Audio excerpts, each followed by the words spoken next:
नमस्ते, म निकास तामाङ। म चाहिँ बापस लुकर 4 कुञ्चोक गोर्खाबाट चाहिँ म बोल्दैछु। र यहाँ हाम्रो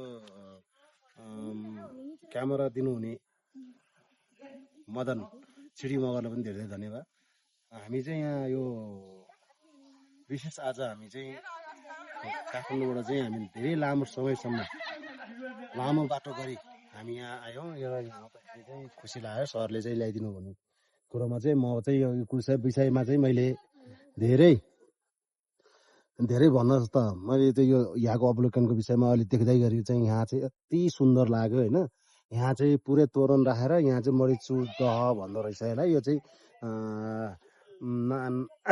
शिवपुरी राष्ट्रिय निकुञ्ज भन्दो रहेछ है। यहाँ चाहिँ यति राम्रो छ है। यहाँ वातावरण सुन्दर, एकदम शान्त, आनन्द, एकदम मनमोहक, एकदम राम्रो लाग्यो।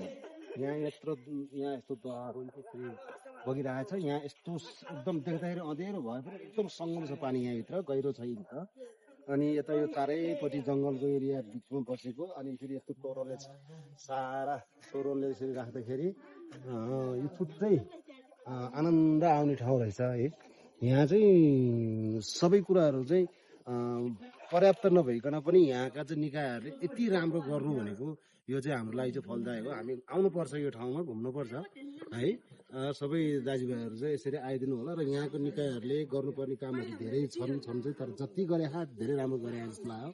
र यहाँको बाटोको जुन गोरेटो छ त्यहाँ चाहिँ पैदल यात्री भए पनि कम्तीमा यो जस्तै यो ढुङ्गाको स्ल्याबहरू यस्तो एउटा चाहिँ सिडी गरेर यहाँसम्म चाहिँ आउने यहाँ बाटो बनाएको होइन, त्यो जस्तो राम्रो अझ के हुनसक्छ र होइन। त्यो गर्छ होला भन्ने हामीले नै अपेक्षा राखेका छौँ। किनकि यो एकदम सुन्दर एरियालाई चाहिँ हामीले चाहिँ यो सम्पदालाई चाहिँ हामीले जोगाउनुपर्छ। र यो सुन्दर हाम्रो नेपाललाई चाहिँ सुरक्षा गर्नलाई चाहिँ सबै दाजुभाइ गाउँवासी सबै मिलेर चाहिँ यसलाई चाहिँ एकदम राम्रो गर्नतिर चाहिँ सबैको चाहिँ ध्यान जाओस् भन्न चाहन्छु। र अरू कुरा चाहिँ यहाँ चाहिँ एकदम के खोइ चराचुरुङ्गीहरू पनि कति मजाले बस्यो हो कि है। सुन्दैन आनन्द लागिरहेछ यार। अलिक पर चाहिँ सुन्ने जस्तो भएको छ है। आनन्द छ एकदम।